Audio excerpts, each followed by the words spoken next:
Education이라는 책을 보면은요, 하나님께서 다니엘과 세 친구들을 선택하신 이유에 대해서 이렇게 설명하고 있습니다.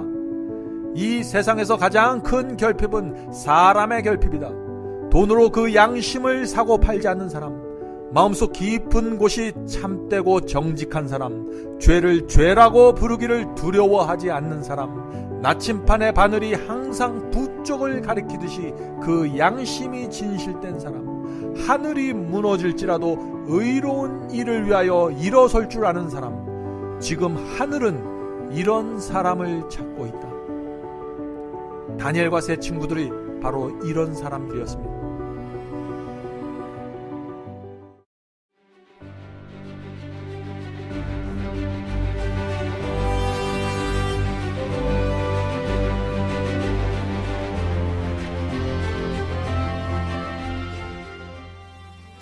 안녕하십니까?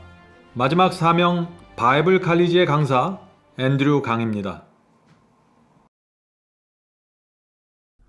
오늘도 예언을 통해서 하나님의 위대하심을 만나게 되시길 바랍니다. 이제 기도드리고 시작하겠습니다. 하늘에 계신 아버지, 오늘도 하늘의 분위기를 호흡하며 살기를 사모합니다. 인도하여 주시옵소서. 주님, 오늘도 다니엘과 세 친구들의 신앙을 배우고자 합니다. 저희와 함께 하여 주시옵소서. 그들이 풀무불 앞에서 했던 결정, 그들이 바벨론 왕 앞에서 했던 반응을 배우기 원합니다. 저희에게도 그런 신앙을 허락해 주시옵소서. 이 썩어버릴 육체 속에서 하나님의 은혜와 능력이 나올 수 있는 방법을 가르쳐 주시옵소서. 오늘도 주의 말씀으로 우리의 갈한 영혼을 적셔 주시기를 예수 그리스도의 이름으로 간절히 기도드립니다. 아멘. 지난 시간에 우리는 다니엘이 느부갓네살 왕 앞에서 2600년간의 예언을 펼쳐서 보여준 장면을 살펴보았습니다. 그 엄청난 예언을 본 후 느부갓네살 왕은 어떤 태도를 보였을까요? 다니엘서 2장 46절입니다. 이에 느부갓네살 왕이 엎드려 다니엘에게 절하고, 참 놀라운 장면이 나옵니다. 엎드려 다니엘에게 절하고 명하여 예물과 향품을 그에게 드리게 하니라. 다니엘의 예언 해석을 들은 이 느부갓네살 왕은 넋이 나가버리고 말았습니다. 그래서 20세밖에 안 된 이 포로 앞에 무릎을 꿇고 절을 하는 이 대바벨론 제국의 느부갓네살 왕의 모습을 좀 상상해 보시기 바랍니다. 만조 백관이 보는 앞에서 지금 소년 포로에게 굴복하는 바벨론 제국의 왕을 생각해 보시기 바랍니다.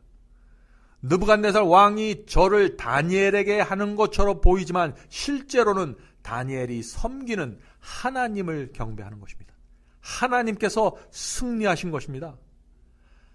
하나님의 백성은 지금 현재 포로로 잡혀 있든지, 가난하든지, 고생하든지, 남들에게 어떤 대우를 받든지, 어떤 처지에 있든지 두려워할 것이 없습니다.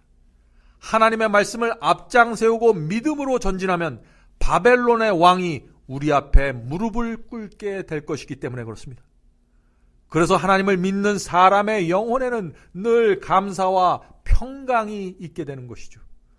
요한일서 2장 15절부터 17절의 말씀으로 우리가 위로를 받게 되시길 바랍니다.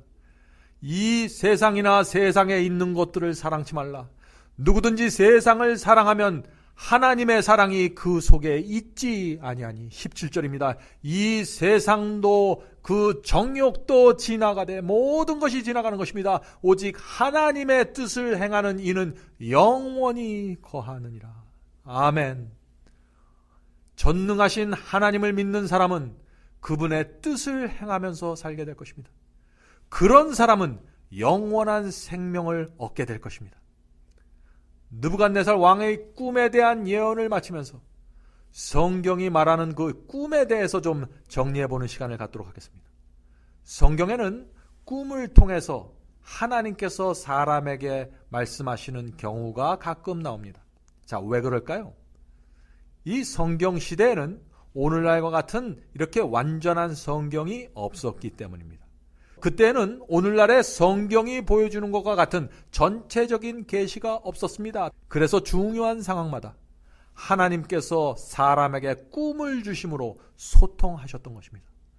그런데 오늘날에는 하나님께서 성경의 시대처럼 그런 방식으로 소통하실 필요가 없는 것입니다. 물론 오늘날에도 여전히 꿈을 주실 수 있지만 구약 성경과 신약 성경 속에 이미 수많은 예언과 복음과 교훈과 역사가 있기 때문에 일일이 꿈을 통해서 지시할 필요가 없다는 이야기입니다. 오늘날에는 세계 역사에 대한 꿈을 주실 필요도 없습니다. 왜냐하면 이미 다니엘서와 요한계시록을 통해서 충분히 빛이 주어졌기 때문이죠. 누구든지 성경을 연구하면 하나님의 계시와 예언을 직접 이해할 수 있고 받을 수 있는 것입니다. 다니엘서와 요한계시록을 연구하면 마지막 시대에 대한 충분한 빛을 받을 수 있죠. 또 사탄의 기만에 빠질 수도 없는 것입니다. 그래서 하나님께서 수시로 사람에게 꿈을 주고 환상을 주실 필요가 크게 없는 것입니다. 자, 한 가지 우리가 분명히 알아야 할 것이 있는데 꿈과 환상의 내용과 해석은 반드시 성경 말씀과 일치해야 한다는 것입니다. 자, 이것이 무슨 뜻인가요? 요즘 교회에서 이런 간증을 하는 분들이 종종 있습니다. 아마 여러분들도 이런 간증을 들었을지 모르겠습니다. 나는 꿈에서 지옥을 가보았습니다. 나는 환상을 통해 지옥을 가보았습니다. 라는 간증 말이죠. 그런데 이분들의 간증을 보면은요, 자기가 지옥에 가보았더니 지옥에서 구렁이가 사람을 칭칭 감고 있는 모습을 보았다고 하는 것입니다. 자, 이것이 하나님께서 주신 꿈일까요? 하나님께서 주신 환상일까요? 아닙니다. 왜냐하면 성경이 지옥에 대해서 그렇게 말하고 있지 않기 때문입니다. 지옥에 관한 말씀 중에 그런 말씀은 하나도 없는 것입니다. 그러므로 이런 경우에는 어떤 사람이 꿈을 꾸고 환상으로 무엇을 보았다고 할지라도 하나님께로부터 왔다고 우리가 볼 수 없는 것입니다. 오직 성경만이 최종적인 판단 기준이고 모든 기적을 분별할 수 있는 기준이 되기 때문에 그렇습니다. 다니엘과 세 친구를 통해서 적은 숫자로 바벨론 전체를 복음으로 흔드는 말씀을 우리가 여기서 살펴보도록 하겠습니다. 남방 유다로부터 많은 사람들이 바벨론의 포로로 잡혀왔습니다. 그 중에는 제사장들도 있었고 랍비들과 율법사들도 있었습니다. 그러나 하나님께서는 그런 모든 사람들을 지나서 다니엘과 세 친구를 택하셨습니다. 그들을 복음을 전하는 파트너로 삼으셨습니다. 왜 18살밖에 되지 않는 청년들을 하나님께서 선택하셨을까요? 에듀케이션이라는 책을 보면은요, 하나님께서 다니엘과 세 친구들을 선택하신 이유에 대해서 이렇게 설명하고 있습니다. 이 세상에서 가장 큰 결핍은 사람의 결핍이다. 돈으로 그 양심을 사고 팔지 않는 사람, 마음속 깊은 곳이 참되고 정직한 사람, 죄를 죄라고 부르기를 두려워하지 않는 사람, 나침판의 바늘이 항상 부쪽을 가리키듯이 그 양심이 진실된 사람, 하늘이 무너질지라도 의로운 일을 위하여 일어설 줄 아는 사람, 지금 하늘은 이런 사람을 찾고 있다. 다니엘과 세 친구들이 바로 이런 사람들이었습니다. 그들은 하나님의 뜻과 말씀이 무엇인지 알면 그대로 따라가는 사람들이었습니다. 그런 사람들 몇 명만 있으면 하나님께서 바벨론 제국 전체를 흔들어서 복음을 전파할 수 있다는 것이 다니엘서에서 우리에게 말하고 있는 것입니다. 다니엘은 바벨론에서 66년 동안 지내고 페르시아에서 3년 동안 지냈습니다. 바벨론과 페르시아에서 지낸 그 긴 세월 동안 하나님께서는 다니엘을 통해서 하나님의 이름을 높이 들어올리는 일을 성공적으로 해내셨습니다. 유대민족이 수천 년 동안 하지 못했던 그 일을 하나님께서 다니엘과 세 친구를 통해서 해내신 것입니다.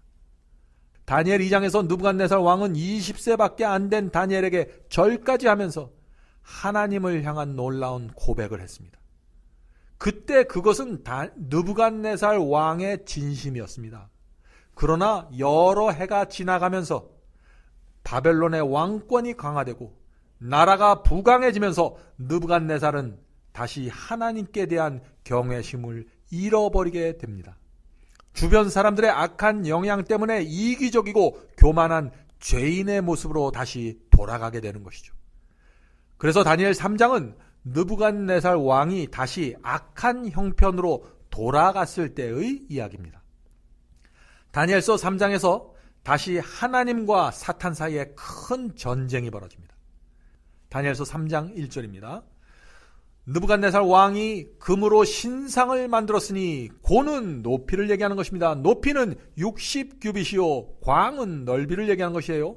6규빗이라. 그것을 바벨론 지방의 두라 평지에 세웠더라. 느부갓네살 왕은 왜 금신상을 두라 평지에 세웠을까요?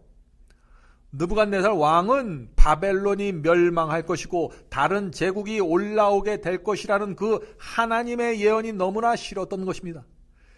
그래서 꿈에서 본 신상과 비슷한 것을 세웠는데 그것은 금은 동철로 만든 것이 아니라 머리부터 발끝까지 바벨론을 상징하는 금으로 만들었던 것입니다. 재밌죠? 금나라 바벨론이 영원할 것이라는 이 느부갓네살의 야망을 드러낸 것입니다. 이것은 하나님의 예언에 대한 정면 도전이죠. 하나님의 말씀과 뜻에 발버둥치는 죄인의 모습입니다. 우리도 이런 모습으로 살아갈 수 있는 것입니다. 하나님의 뜻이 무엇인지 뻔히 알면서 모른 척하고 딴짓할 수 있는 것입니다. 느부갓네살이 지금 그렇게 하고 있는 것입니다. 하나님께서 그런 느부갓네살을 버리지 않습니다. 포기하지 않습니다. 그를 구원하기 위해서 다시 그를 찾아오십니다. 자, 이 느부갓네살이 세운 금 우상의 한번 크기를 살펴볼까요? 금 우상의 높이가 60규빗, 폭이 6규빗이라고 했습니다. 이 한 규빗은 그 당시 왕의 팔꿈치에서 손가락 끝까지의 길이를 나타냅니다. 그러므로 금신상의 길이를 오늘날의 그 미터로 환산해 보면은 대략 높이가 31m쯤 되고 폭은 3.1m 정도 됩니다. 건물로 따지면 한 25층 정도 되는 높은 신상이죠. 자, 이 신상이 두라 평지에 세워졌기 때문에 멀리서도 그 우상의 모습을 볼 수 있었을 것입니다. 느부갓네살은 금 우상을 세운 다음에 엄청난 규모의 낙성식을 준비하게 됩니다. 바벨론 제국의 모든 고관대적으로부터 지방 공무원들까지 낙성식에 참여해서 금 우상 앞에 서라고 명했습니다. 그 다음에 어떤 일이 일어났을까요? 다니엘서 3장 5절 6절입니다. 너희는 나팔과 비리와 수금과 심현금과 양금과 생황과 및 모든 악기 소리를 들을 때 엎드려 느부갓네살 왕이 세운 금신상에게 절하라. 누구든지 엎드려 절하지 아니하는 자는 즉시 맹렬히 타는 풀무불에 던져 넣으리라 하였더라. 자, 어떤 상황이 일어났습니까? 다시 목숨을 걸어야 하는 상황이 벌어진 것입니다. 하나님과 사탄의 전쟁에서 이런 상황이 벌어질 때 여러분과 저는 어떤 결정을 해야 할까요? 그런 생각을 하면서 지금 이 장면을 살펴보게 되시길 바랍니다. 다니엘서 3장 12절입니다. 이제 몇 유다 사람 사드락과 메섹과 아벤누고는 다니엘의 세 친구죠. 왕이 세워 바벨론 지방을 다스리게 하신 자 이거늘 왕이여 이 사람들이 이 히브리 세 청년들이 왕을 높이지 아니하며 왕의 신들을 섬기지 아니하며 왕이 세우신 금신상에게 절하지 아니하였나이다. 다니엘의 세 친구는 금신상에게 절하지 않았습니다. 왜 그들은 금 우상에게 절하지 않았을까요? 두 가지 이유가 있습니다. 첫 번째 이유는 금 우상에게 절하는 것은 하나님의 십계명을 범하는 것이기 때문에 그렇습니다. 요즘 어떤 사람들은 십계명을 범하는 것을 쉽게 생각하는데요. 이 세 청년들은 그것에 목숨을 걸었습니다. 이것이 다니엘과 세 친구의 신앙입니다. 금신상에게 절하면은 어떤 계명을 범하게 되는 것일까요? 첫째 계명과 둘째 계명을 범하게 되는 것입니다. 출애굽기 20장에는 십계명이 나오죠. 하나님께서는요, 그런데 십계명을 말씀하시면서 사랑을 함께 말씀하셨습니다. 여러분들 그 사실을 아십니까? 한번 그 전체 장면을 제가 읽어보겠습니다. 출애굽기 20장 3절부터 6절입니다. 첫째 계명입니다. 너는 나 이외에 다른 신들을 내게 있게 말지니라. 그리고 둘째 계명, 너를 위하여 새긴 우상을 만들지 말고 또 위로 하늘에 있는 것이나 아래 땅에 있는 것이나 땅 아래 물속에 있는 것에 아무 형상이든지 만들지 말며 그것들에게 절하지 말며 그것들을 섬기지 말라. 나 여호와 너의 하나님은 질투하는 하나님인즉 나를 미워하는 자의 죄를 갚되 아비로부터 아들에게로 3, 4대까지 이르게 하거니와. 지금 우상에게 절하고 계명을 범하는 것을 뭐라고 말씀하셨어요? 나를 미워하는 것이라고 지금 설명하는 것입니다. 계속해서 읽겠습니다. 나를 사랑하고 내 계명을 지키는 자에게는 1000대까지 은혜를 베푸니라. 지금 여기서 하나님께서 계명과 사랑을 하나로 묶어서 말씀하시는 것입니다. 그런데 오늘날 많은 사람들이 이런 식으로 얘기를 하죠. 우리는 지금 새 언약하에 있습니다. 우리는 서로 사랑만 하면 됩니다. 십자가만 있으면 됩니다. 계명을 지키는 것은 우리를 다시 구약 시대로 돌아가게 하는 것입니다. 라는 말들을 하죠. 사랑하는 성도 여러분, 그것은 정말 큰 오해입니다. 하나님께서는 십계명을 주시면서 사랑을 함께 묶어서 말씀하셨습니다. 왜냐하면 우리가 정말 하나님을 사랑하면 하나님의 계명을 지키게 되기 때문입니다. 요한복음 15장 10절, 11절, 14절에 그 말씀이 분명히 나와 있죠. 이 말씀을 잘 들어보시기 바랍니다. 내가 아버지의 계명을 지켜 그의 사랑 안에 거하는 것 같이 너희도 내 계명을 지키면 내 사랑 안에 거하리라. 내가 이것을 너희에게 이름은 내 기쁨이 너희 안에 있어 너희 기쁨을 충만하게 하려 함이니라. 너희가 나의 명하는 대로 행하면 곧 나의 친구라. 사랑하는 성도 여러분, 여러분은 진정 예수 그리스도의 친구가 되길 원하십니까? 그러면 그분께서 명하신 계명을 행하면서 지키면서 살아야 하는 것입니다. 자, 히브리 청년들이 금 우상에 절하지 않았던 그 둘째 이유, 금 우상에게 절하는 것은요, 하나님께서 다니엘 2장에서 보여준 그 세상 역사에 대한 예언을 전면 부인하는 것입니다. 그 위대한 예언을 결코 부인할 수 없었던 것입니다. 이 세 청년은 말이죠. 그래서 금 우상에게 절할 수 없었던 것이죠. 이 두라 평지는요, 넓고 평평한 곳입니다. 그래서 금 우상 앞에 있던 모든 사람들은 히브리 세 청년이 절하지 않고 꼿꼿이 서 있는 모습을 보았습니다. 바벨론의 최고 지존인 이 느부갓네살의 자존심이 얼마나 상했을까요? 그럼에도 불구하고 이 느부갓네살은 세 청년에게 풀무불의 죽음을 피할 수 있는 기회를 한 번 더 허락하는 말을 하게 됩니다. 우리는 이 장면에서 느부갓네살이 이 히브리 세 청년에게도 좋은 마음을 갖고 있다는 사실을 좀 엿볼 수 있겠죠. 다니엘 3장 14절 15절입니다. 이제라도 너희가 준비하였다가 모든 악기 소리를 들을 때 내가 만든 신상 앞에서 엎드려 절하면 좋거니와 너희가 만일 절하지 아니하면 즉시 너희를 맹렬히 타는 풀무불 가운데 던져 넣을 것이니 능히 너희를 내 손에서 건져낼 신이 누구겠느뇨. 자, 이런 왕의 제안에 히브리 세 청년이 어떻게 대답할까요? 엄청난 믿음의 대답을 이 장면에서 이들이 합니다. 다니엘서 3장 16절부터 18절입니다. 사드락과 메삭과 아벳느고가 왕에게 대답하여 이르되 느부갓네살이여 우리가 이 일에 대하여 왕에게 대답할 필요가 없나이다. 대답할 가치도 없다는 것이죠. 얼마나 확신에 찬 대답입니까? 왕이여 우리가 섬기는 하나님이 계시다면 우리를 맹렬히 타는 풀무불 가운데서 능히 건져내시겠고 왕의 손에서도 건져내시리라. 제왕의 권위에 전혀 눌리지 않는 믿음을 지금 우리가 보는 것입니다. 세 청년은 잠시 생각해 볼 시간을 달라고 청하지 않았습니다. 왜냐하면 그들은 이미 하나님의 말씀에 충성하기로 헌신하면서 살아온 사람이들이기 때문에 그렇죠. 그들은 우리가 믿는 하나님께서는 능히 풀무불에서 건져낼 뿐 아니라 왕의 손에도 건져낼 것이라고 담대히 말했습니다. 자, 우리가 여기서 무엇을 배울 수 있나요? 믿음은 환난이 왔을 때 준비하는 것이 아니라는 것입니다. 준비는 그 이전에 이루어져야 하는 것입니다. 환난과 고난은 우리의 신앙이 진짜인지 가짜인지 드러나는 때입니다.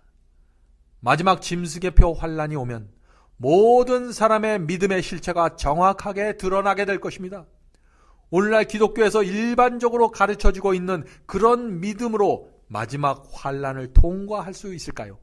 그런 믿음으로 이 다니엘과 세 친구들의 같은 그런 경험을 통과할 수 있을까요? 믿기만 하면 무조건 구원받는다는 그런 통속적인 믿음을 가지고 마지막 환난을 어떻게 견딜 수 있을까요?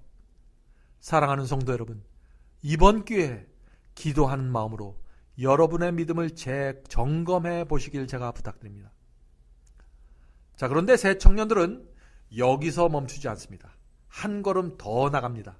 그 다음에 이어지는 장면에서 우리는 믿음의 최종 단계를 볼 수 있습니다. 이런 믿음이야말로 고난을 통과하게 하는 믿음이고 어떤 상황에서도 하나님을 붙잡고 있는 손을 놓지 않는 믿음이 될 것입니다. 자, 새 친구들이 하는 말을 잘 들어보시기 바랍니다. 다니엘서 3장 18절입니다. 그렇게 하지 아니하실지라도. 자, 이 말씀이 무슨 뜻인가요? 하나님께서 우리를 풀무불에서 구해주지 아니하실지라도 라는 얘기죠. 왕이요, 우리가 왕의 신들을 섬기지도 아니하고 왕이 세우신 금신상에게 절하지도 아니할 줄을 아옵소서. 자, 지금 이 히브리서 청년은요, 하나님께서 우리를 구원해주지 아니할지라도 우리는 계명을 지키겠다라고 지금 말하는 것입니다. 우리는 여기서 그리하지 아니하실지라도의 신앙을 배워야 합니다. 하나님께서 도와주지 아니하실지라도 계명을 지키겠다 하는 이 말 속에서 우리는 믿음의 순수함을 볼 수 있습니다. 내게 유익이 되든지 불이익이 되든지 손해가 되든지 하나님 편에 서는 것이 진짜 믿음입니다. 이런 믿음은 하나님께 대한 전적인 신뢰가 있을 때만 가능한 것입니다.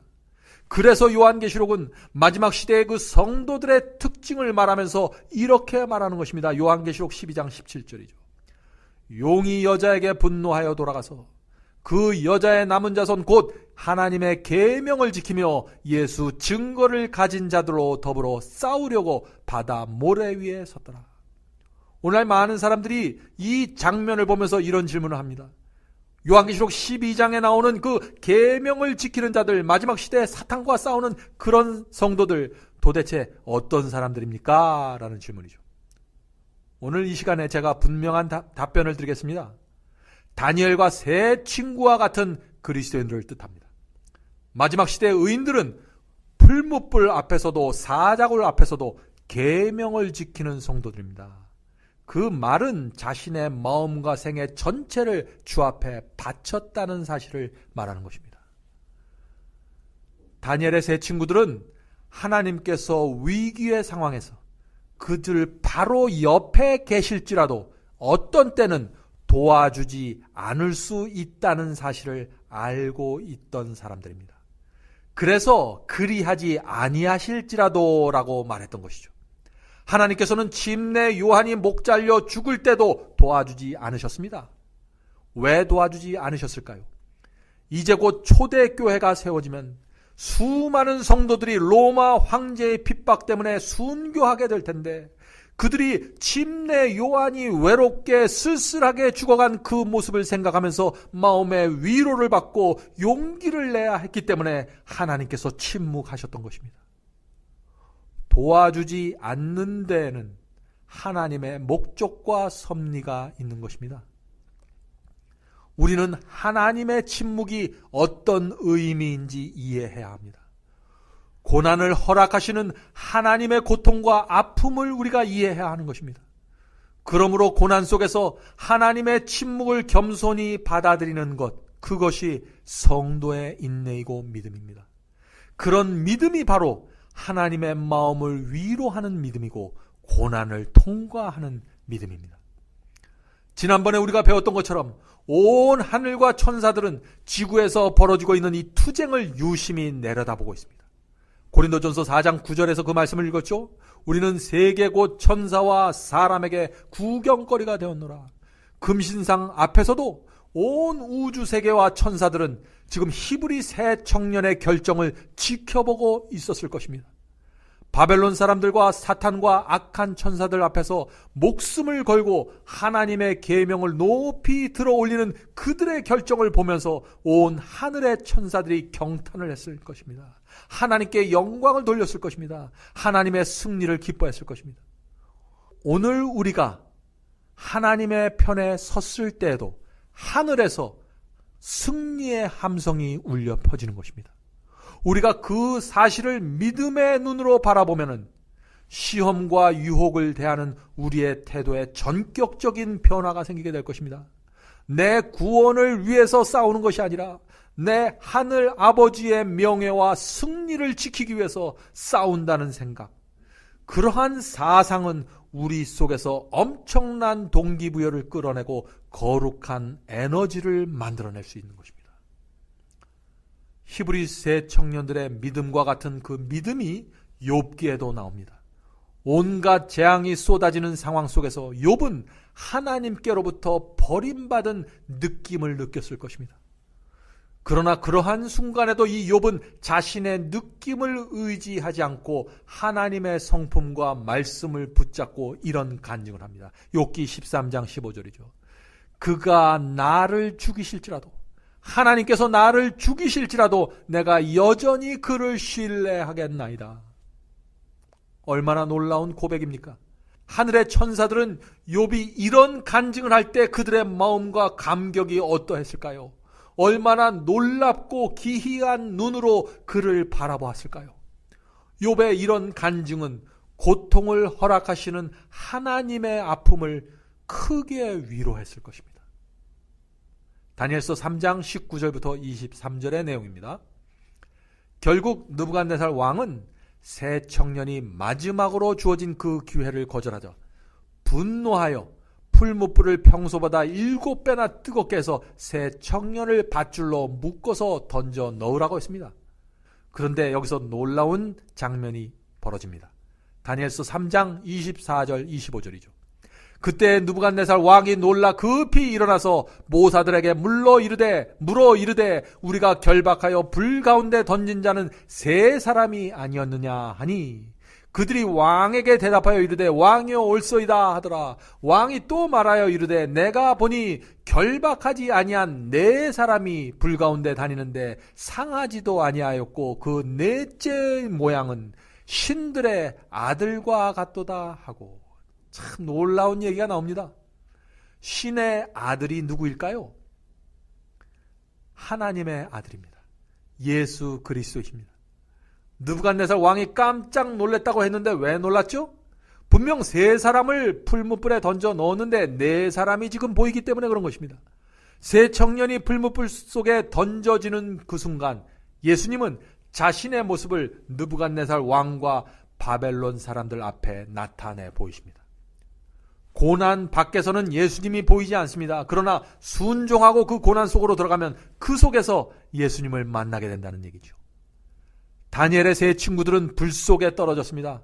그러나 그 불이 그들을 태우지 못했습니다. 불은 그들을 묶고 있던 밧줄만 태웠다고 했습니다. 그래서 그들은 풀무불 밖에서보다 풀무불 안에서 자유롭게 걸어 다닐 수 있었습니다. 풀무불 고난을 통과하면서 하나님께 우리의 모든 것을 바치고 맡기는 그런 경험을 하고 나면은 그때 우리의 생애가 더 자유로워지는 것을 우리가 느낄 수 있는 것입니다. 우리의 경험을 통해서 말이죠. 재물이나 명예를 붙잡으려고 애쓰면 애쓸수록 이기심과 정욕이 우리를 더 세게 묶어서 노예로 만들어버립니다. 돈을 붙잡으려고 애쓰면 애쓸수록 이 돈이 마른 모래처럼 우리 손가락 사이로 빠져나가 버리게 될 것입니다. 그러나 하나님의 뜻대로 살기 위해서 내 생애를 차라리 불 속에 던져버리면 우리를 묶고 있던 밧줄이 타버리면서 우리의 영혼 속에 자유와 평강이 깃들게 된다는 것입니다. 진리 안에서 참된 자유를 누리게 되는 것입니다. 이것이 성경이 말하는 참된 중생의 경험이 되는 것입니다. 뜨거운 불이 그들을 묶고 있던 밧줄을 태워버렸습니다. 풀무불 밖에서보다 안에서 완전한 자유를 누리게 되었습니다. 오늘날 우리도 이런 경험 속에 들어갈 수 있는 것입니다. 하나님의 말씀대로 살려고 할 때 사탄이 고난을 줄 수 있습니다. 특별히 새로운 빛을 받고 더 밝은 진리로 우리가 나가려고 할 때 사탄은 분노하는 것입니다. 그래서 많은 사람들이 진리가 무엇인지 알지만 진리를 외면하게 되는 것입니다. 그러나 우리가 믿음으로 말씀에 순종하고 고난을 받아들이고 나면은 우리를 묶고 있던 밧줄이 태워지면서 오히려 더 큰 자유를 느끼게 되는 것입니다. 우리의 마음이 평안해지고 양심의 평안이 찾아오게 되는 것입니다. 먼저 그 나라와 그 의를 구하라 그리하면 무엇이죠? 하나님께서 우리가 갖고 있는 문제, 우리가 해결할 수 없는 그런 문제들을 해결해 주신다는 것입니다. 그것이 하나님께서 주시는 약속입니다. 사탄이 히브리 청년들을 풀무불 가운데 떨어뜨리는 것까지는 성공했습니다. 그러나 그곳에서 예수께서 히브리 청년들을 기다리고 계셨습니다. 이런 예수님의 모습은 우리에게 얼마나 큰 소망과 용기를 줍니까? 주님 뜻대로 살기 위해서 고난당할 때 주께서 우리를 잊지 않고 찾아오신다는 그 사실을 기억할 때마다 우리 속에 얼마나 큰 감사와 감동이 있습니까? 히브리 청년들은 불 속에서 예수님과 대화하면서 거니는 놀라운 영광을 누렸습니다. 느부갓네살 왕이 깜짝 놀라서 다시 그들을 불 속에서 끄집어냈죠. 풀무불에서 나온 세 청년들에게 이 느부갓네살 왕은 무엇이라고 말했을까요? 느부갓네살이 말하여 이르되 사드락과 메삭과 아벳느고의 하나님을 찬송할지어다. 그가 그의 천사를 보내사 자기를 의뢰하고 그들의 몸을 바쳐 왕의 명령을 거역하고 그 하나님 밖에는 다른 신을 섬기지 아니하며 그에게 절하지 아니한 종들을 구원하셨도다. 자, 여기 놀라운 말씀이 나오죠. 이 느부갓네살 왕은요, 하나님께서 이 세 청년을 왜 구원했는지 정확하게 알았습니다. 왜 구원했다고 했습니까? 그들이 하나님의 계명에 충성했기 때문에 하나님께서 이들을 구원하셨다고 말하는 것입니다. 그러므로 내가 이제 조서를 내리노니 각 백성과 각 나라와 각 언어를 말하는 자가 모두 사드락과 메삭과 아벳느고의 하나님께 경솔히 말하거든 그 몸을 쪼개고 그 집을 거름토로 삼을지니 이는 이같이 사람을 구원할 다른 신이 없음이니라 하더라. 얼마나 놀라운 고백입니까? 세 청년의 믿음과 헌신 때문에 바벨론 전체의 복음이 전파되는 기적이 생긴 것입니다. 이제는 느부갓네살 자신이 복음의 전도자가 돼서 지금 명령을 내리는 것입니다. 하나님을 섬기라고 말이죠. 단 세 사람의 헌신과 충성 때문에 상상할 수 없는 위대한 전도가 이루어진 것입니다. 제가 여러 번 말씀드리지만 하나님의 역사는 이렇게 이루어지는 것입니다. 마지막 시대에도 이와 동일한 방법으로 복음이 땅끝까지 전파하게 될 것입니다. 마지막 시대에도 비록 숫자가 많지 않을지라도 하나님의 계명을 지키는 자들, 충성스럽게 지키는 그 성도들 때문에 온 세상에 복음이 전파하게 될 것입니다. 우리가 그 사실을 요한계시록 13장에서 정확하게 보게 될 것입니다. 다니엘서를 공부하고 나면은 우리는 사탄이 항상 두 가지 전략을 사용한다는 사실을 알게 됩니다. 자, 첫 번째 전략은 사탄은 하나님의 백성을 무력으로 핍박하고 제압할 수 있을 때에는요, 성도들을 여지없이 죽여서 없애려고 합니다. 하나님의 충성된 종들이 더 이상 영향력을 미칠 수 없도록 아예 제거해 버리려고 하는 것이죠. 그래서 순교가 일어나고 그래서 핍박이 일어나는 것입니다. 이것이 다니엘서에서 계속해서 사용하는 사탄의 전략입니다. 마지막 짐승의 환난 때도 바로 이 전략을 사용하는 것입니다. 그래서 마지막 때에는 이 다니엘과 같은 신앙이 필요한 것이라고 제가 말씀드리는 것이죠. 둘째 전략은 하나님의 백성을 이 무력으로 제압하고 핍박할 수 없는 오늘날과 같은 상황에서는 하나님의 백성이 신앙을 타협하고 세속화되게 하기 위해서 그는 유화 정책을 쓰는 것입니다. 이 전략은 사탄이 현재 교회 속에서 아주 성공적으로 사용하고 있는 전략이죠. 그래서 살아있지만 죽은 것과 같이 만들어버리는 것입니다.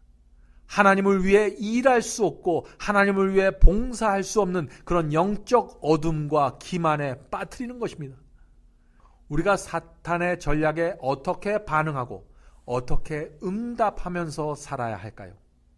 다니엘과 세 친구들의 삶을 보면은 분명한 답을 찾을 수 있다는 것입니다.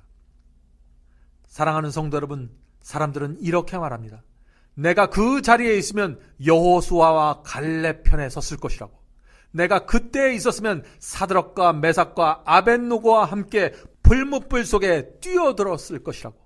내가 그때 있었으면 다윗과 함께 골리앗을 상대했을 거라고. 내가 그때 있었으면 십자가에 달리신 예수님과 끝까지 함께 했을 거라고 말이죠. 그 말이 사실이라면 왜 지금은 그것이 잘 안 될까요? 성령께서 이번 예언학교를 통해서 우리 모두의 믿음과 신앙에 새로운 빛을 주시기를 제가 간절히 바랍니다. 새로운 차원의 믿음으로 나아가게 되기를 제가 간절히 바라는 것입니다. 이제 기도하겠습니다. 하늘에 계신 아버지, 그가 나를 죽이실지라도 내가 여전히 그를 신뢰하겠나이다 라고 말한 그 욥의 믿음을 배우기 원합니다. 풀무불 속에서 나를 구해주지 않을지라도 계명을 지키겠다고 선언한 그 히브리 세 청년의 신앙을 배우기를 원합니다. 저희를 도와주시옵소서. 하나님의 말씀은 저만큼 높은데 우리의 경험은 너무나 낮습니다. 주여 저희를 불쌍히 여겨주셔서 성장하고 자라고 열매 맺을 수 있도록 도와주시옵소서. 이제 헤어져서 다시 만날 때는 새로운 마음과 새로운 영으로 주의 말씀 앞에 설 수 있도록 인도해 주시기를 예수 그리스도의 이름으로 간절히 기도드립니다. 아멘. 성도 여러분, 여러분 모두를 바이블 칼리지에 초청합니다. 여러분의 핸드폰에 마지막 사명 앱을 다운 받으시면 누구나 바이블 칼리지를 들으실 수 있습니다. 누구든지 원하는 시간에 오셔서 강의를 들으실 수 있습니다. 물론 무료로 들으실 수 있습니다. 다양한 주제의 강의가 이루어집니다. 기독교 역사와 수많은 교파들이 나누어진 이유와 배경에 대해서 말씀드립니다. 또 천주교와 개신교의 차이점을 살펴봅니다. 로마서, 갈라디아서, 예정론, 7년 환란과 이스라엘 제3성전, 성령을 받는 방법, 참된 방언이란 무엇인가, 참된 거듭남과 중생의 경험, 이런 주제들로 기독교인들이 꼭 알아야 할 문제들을 다루게 됩니다. 성경절 하나하나 찾으면서 설명해 드리기 때문에 새로 신앙을 시작한 분들도 누구나 쉽게 분명하게 이해할 수 있습니다. 제가 최선을 다해 설명해 드립니다. 이번 기회에 여러분의 신앙을 말씀의 반석 위에 세우게 되길 제가 간절히 바랍니다. 그럼 바이블 칼리지에서 여러분을 찾아뵙겠습니다. 감사합니다.